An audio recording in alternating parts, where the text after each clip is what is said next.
રંગ અવધૂત મારો, રંગ અવધૂત નારેશ્વરનો નાથ મારો, રંગ અવધૂત, રંગ અવધૂત મારો, રંગ અવધૂત નારેશ્વરનો નાથ મારો, રંગ અવધૂત, રંગ અવધૂત મારો, રંગ અવધૂત નારેશ્વરનો નાથ મારો, રંગ અવધૂત.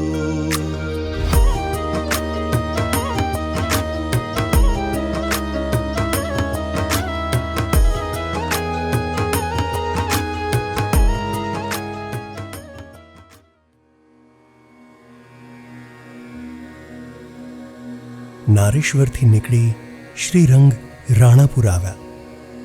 ત્યાં રતનલાલ અને દાસકાકાને મળ્યા.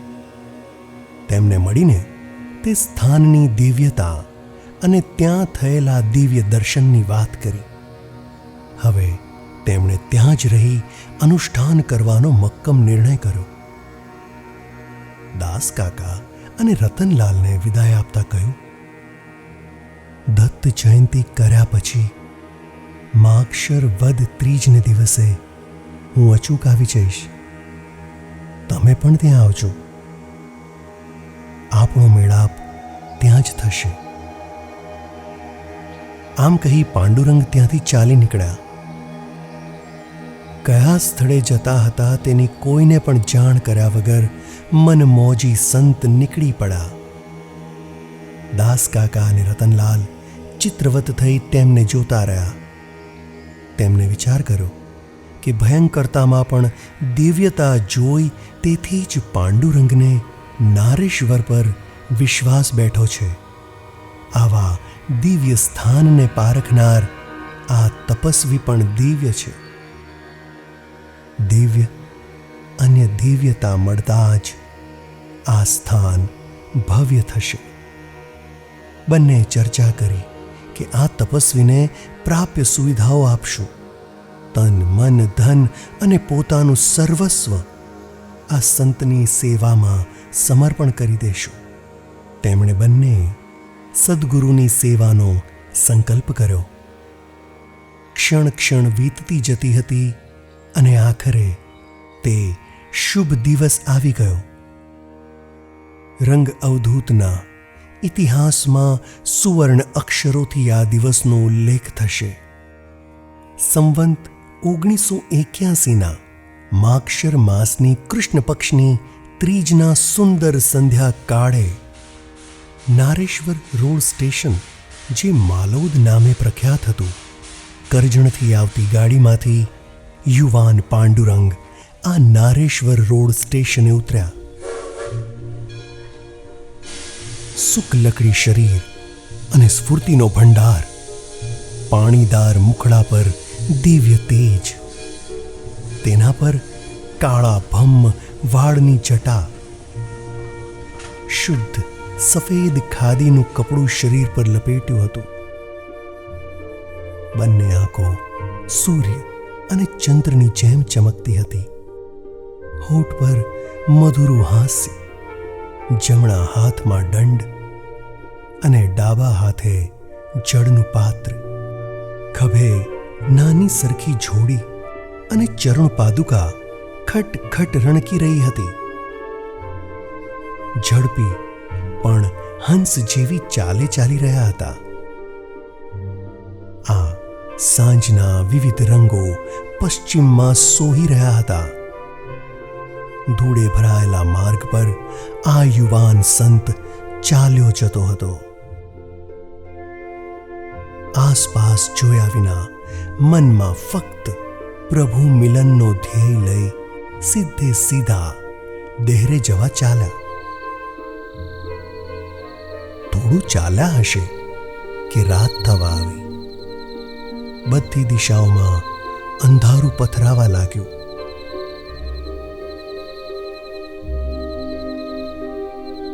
ટમ ટમ કરતા તારા જાણે તેમને આવકાર આપવા આ રાત્રિના નીલ ગગનમાં ડોકા કાઢી બહાર નીકળી આવ્યા. શિયાળાની રાત અને ઠંડીનો ચમકારો.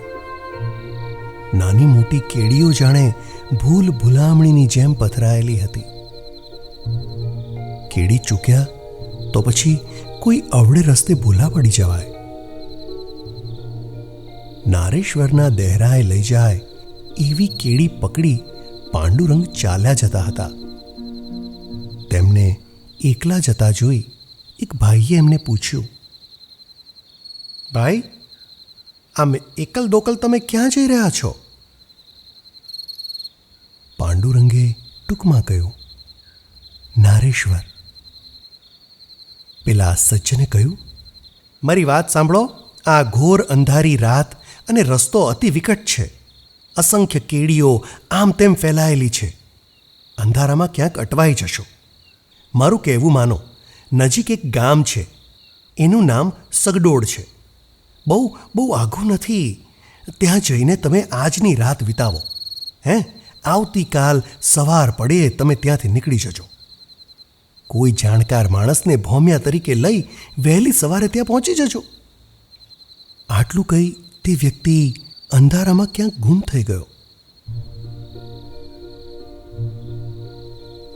આમાં ગુરુ મહારાજનો કોઈ દૈવી સંકેત હોવો જોઈએ એમ વિચારી શ્રીરંગ સગડોળ ગામ તરફ ચાલ્યા.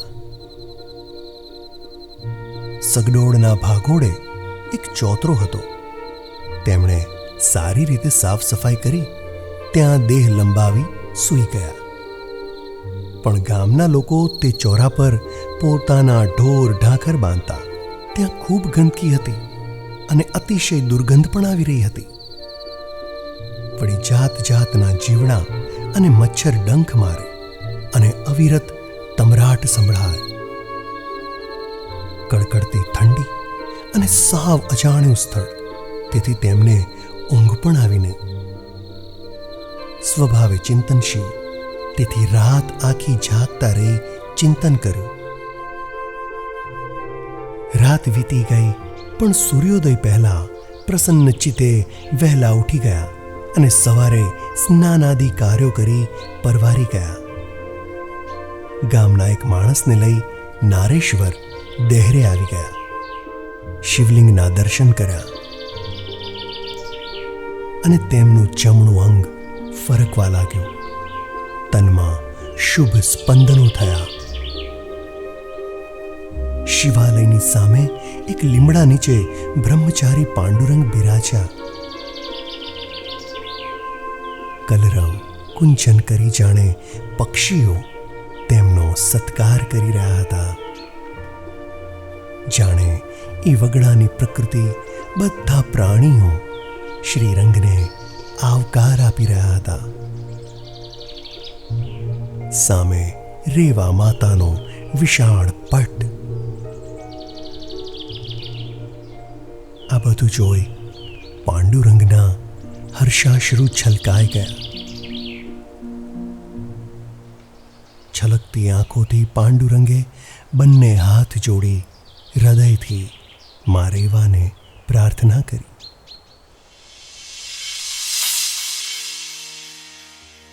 તારે ખોડે મહત હું આવી બેઠો આજ. તપોવર્ધિની નર્મદા રાખજે મારી લાજ. સૂતો માતૃ અંકમાં બાળક જ્યારે હોય, ચિંતા નિજ રક્ષણ તણી કરવાની ના હોય.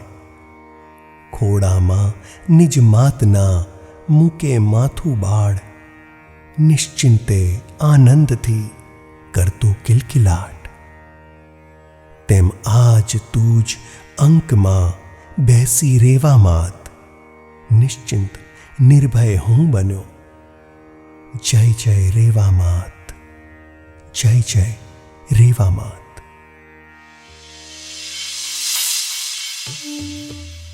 નર્મદા માને પ્રાર્થના કરી, મહાદેવને વંદન કરી, માતા પિતાના અને સદગુરુના ચરણોનું સ્મરણ કરી, સદગુરુના સ્વપ્નને યાદ કરી ખુલ્લે અવાજે શ્રી ગુરુદેવ દત્ત બોલી લીમડા નીચે બેઠા બિહામણું જંગલ અને 7 ગામનું સ્મશાન છતાં પાંડુરંગે જે દિવ્યતાનો અનુભવ અહીં કર્યો હતો એ તેમણે યાદ કર્યો. દેવગણો હાથમાં પૂજાનો થાળ લઈ શિવ પૂજન કરવા આવતા અને મંગલવાદ્યો સુંદર સંગીતથી ભગવાનને રીઝવતા. આ અનુભવને કારણે જ તેમણે આ ભયંકર વનમાં રોકાવાનો નિર્ણય લીધો હતો. વિકરાળ છતાં દિવ્ય એવા નારેશ્વર ધામની મહિમા સાંભળી. જાણીએ કે આ નારેશ્વરનું લિંગ અહીં કોણે સ્થાપ્યું? કોણે અહીં તપ કરી ભોળાનાથને રીઝવ્યા? આ શિવલિંગનું મૂળ નામ શું હતું? કેમ તે નારેશ્વર નામે પ્રખ્યાત થયું? ચાલો બધું જ યાદ કરીએ. ભોળાનાથની આ કથા સુણતા પાતક જાય, અજ્ઞાન તિમિર ભાગે અને જ્ઞાન પ્રભારે લાય.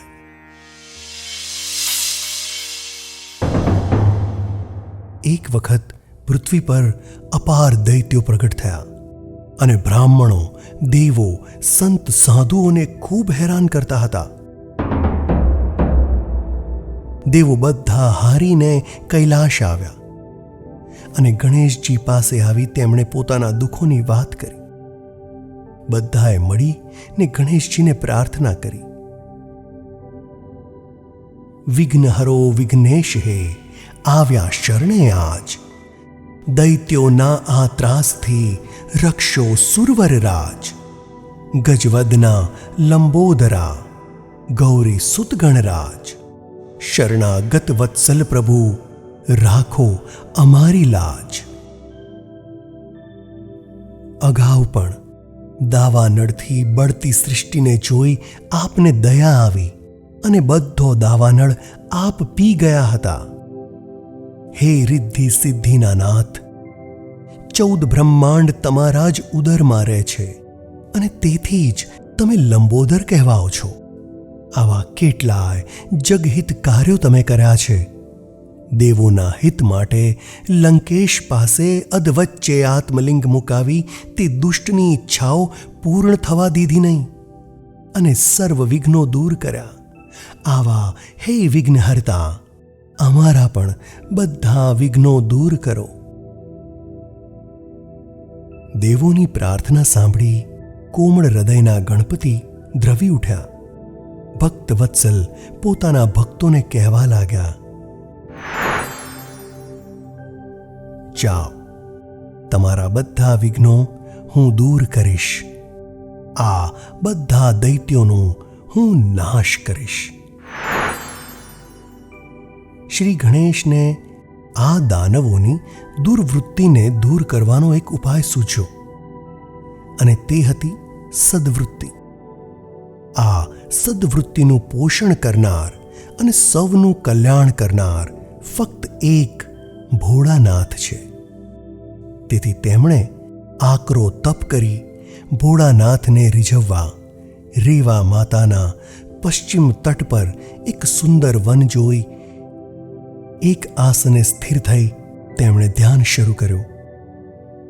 શરૂમાં એકવાર ફળાહાર, થોડા વખત પછી ફક્ત પાણી અને પછી સાવ ઉપોષણ કર્યું. આ રીતે ગણેશજીએ આકરા તપ કર્યા. તેમનું તપ જોઈ ભોળાનાથ રીઝ્યા.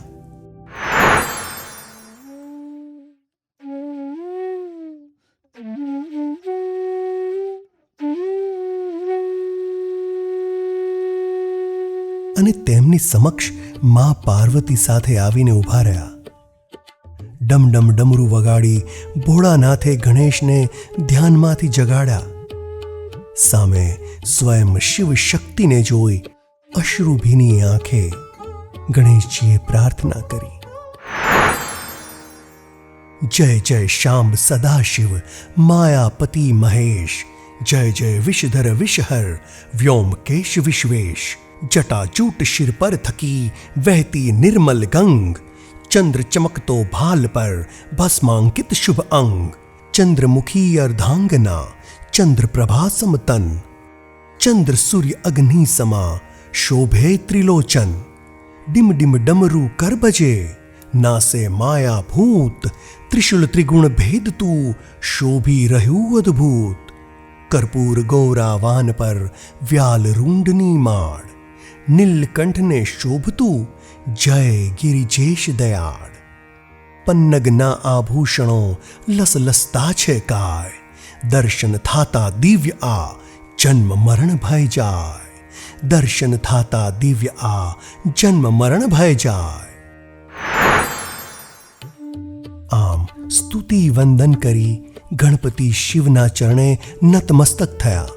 તેમની પ્રાર્થનાથી ખુશ થઈ શિવ બોલ્યા, પુત્ર, તારી તપસ્યા ધન્ય છે. માંગ તને શું જોઈએ છે? તારા મનમાં શી ઈચ્છા છે? બોલ. ગણેશે કહ્યું, હે સર્વેશ, આપ તો આખા જગતને જાણો છો અને સર્વજ્ઞ છો, તો પણ મને પૂછો છો? તમે જાણો છો કે આ પૃથ્વી પર દૈત્યો હાહાકાર મચાવી રહ્યા છે. દેવો, બ્રાહ્મણો અને સત્પુરુષોને ખૂબ દુઃખ આપી રહ્યા છે અને તેમનો સંહાર કરી રહ્યા છે. આવા દુર્વૃત્તિ દૈત્યોનો નાશ કરવા મને શક્તિ આપો, જેથી આ અવનિ પર શાંતિની સ્થાપના થાય. આમ કહી ગણપતિએ પ્રણામ કરી ભોળાનાથ તરફ જોયું. આજે મહાદેવે ગળામાં કોડીનો હાર પહેર્યો હતો. ગણપતિ ખૂબ આનંદિત થયા અને વારંવાર વંદન કર્યા. જનહિત માટે વરદાન માંગ્યું, તેથી ભોળાનાથ ખુશ થયા. તથાસ્તુ, આટલું કહી તેઓ બોલ્યા, જાઓ, તમારા હાથથી આ જગતનું કલ્યાણ અને ક્ષેમ થશે. આમ કહી મહાદેવ જ્યાં અદૃશ્ય થવા ગયા ત્યાં તો ગજાનને એમના ચરણ પકડી લીધા અને બોલ્યા, હે નાથ, થોભો, આપે પ્રસન્ન થઈ મને વરદાન આપ્યું તે આ જગતના લોકો કેવી રીતે જાણશે? જનહિત કારણે લિંગ રૂપે આપ યુગો યુગ અહીં આવી વસો અને જગતના સંતાપ ટાળો.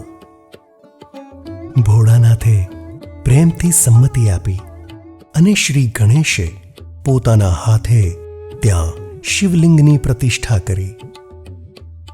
આમ ગણપતિના તપથી પ્રસન્ન થઈ બાણ રૂપે સ્વયં ભોળાનાથ અહીં બિરાજ્યા.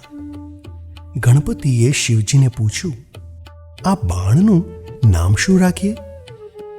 ભોળાનાથ હસીને કહેવા લાગ્યા, નિર્ગુણ નિર્મમ એવો હું, મારે કેવું નામ?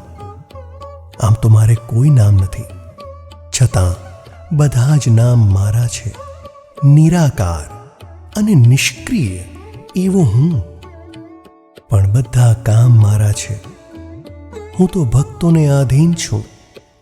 મારા ભક્તો જે નામથી મને બોલાવે તે નામે તેમની પાસે દોડી જાઉં છું.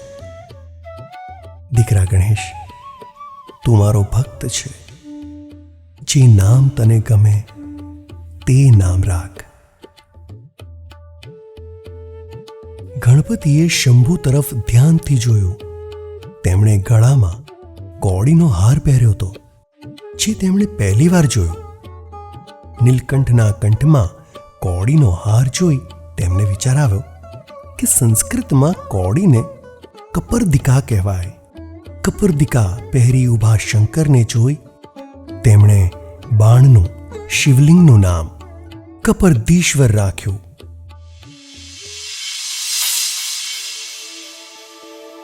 પ્રાણ પ્રતિષ્ઠા અને માનસ પૂજા કર્યા ત્યાં તો બધા દેવો પોતપોતાના વાહન લઈ ધરતી પર આવ્યા.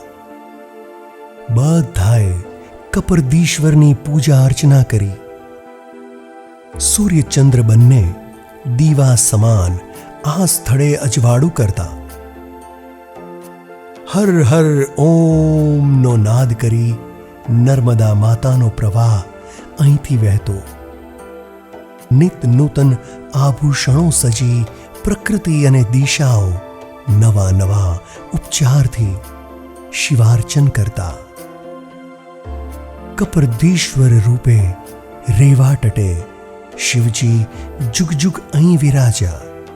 સતયુગ, દ્વાપર યુગ અને ત્રેતાયુગ પણ વહી ગયો.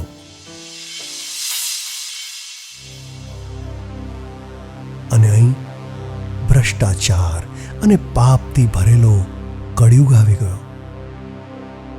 અનાચાર, આતંક અને અધર્મ બધે ફેલાઈ ગયો. આવો ઘોર કળિયુગ જોઈ કપરદીશ્વર પૃથ્વીના પેટાળમાં અદૃશ્ય થઈ ગયા. રેવા માતાની રેતી અને માટીના થર કપરદીશ્વર મહાદેવ પર જામી ગયા અને શિવલિંગ ઢંકાઈ ગયું. વર્ષો વીત્યા અને બધા લોકો આ શિવલિંગ વિશે ભૂલતા ગયા. ત્યાં તો કપરદીશ્વરને બહાર નીકળવાની ઈચ્છા થઈ. મહાદેવે પોતાના પરમ ભક્તને નિમિત્ત બનાવી તેમને પ્રગટાવ્યા. આવતા અધ્યાયમાં આપણે મળીને જાણીશું કે કપરદીશ્વર મહાદેવ કેવી રીતે પ્રગટ થયા. બાળ નિરંજન નિમિત્ત છે, રેલાવે છે રંગ, અલક મુખથી જ્યોતિહા જામે કથાનો રંગ. અવધૂત ચિંતન શ્રી ગુરુદેવ દત્ત.